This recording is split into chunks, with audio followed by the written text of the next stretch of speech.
everyone, welcome to Jeff's Juicing Corner. Today we are going to make almond juice.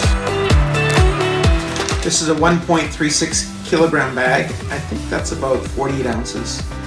And it makes a lot of almond milk. You use 1 cup of almonds. For every 1 cup I add 3 cups of distilled water. And I like mine thicker. Some people like to add 4 cups, but I do 3. So now we have the almonds that have been sitting overnight in here.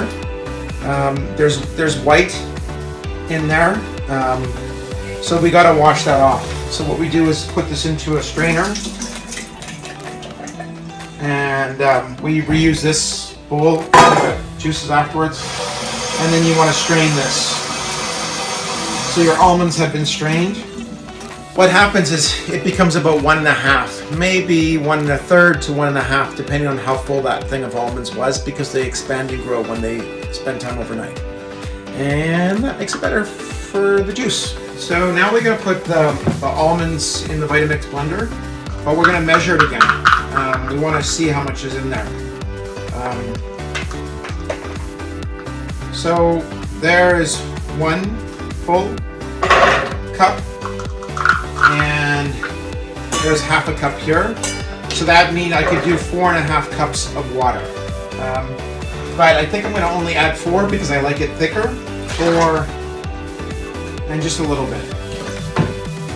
And then what we're going to do is we got to blend it on high for 10-15 seconds. I use the Vitamix blender.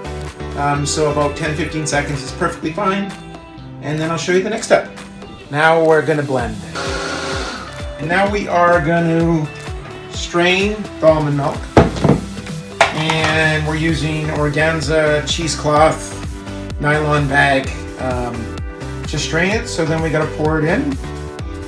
So you're just basically pouring it in the bag, and then it will all go through the bag, but you have to basically prep it and squeeze it all out.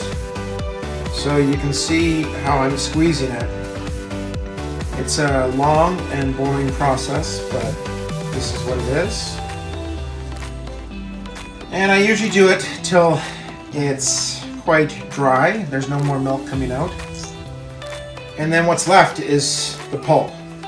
So you can see the pulp is in here, and I'm going to show you the picture of the pulp. So that's basically the pulp. There's lots of pulp like that that gets discarded. The next step is to get it into the small bottles.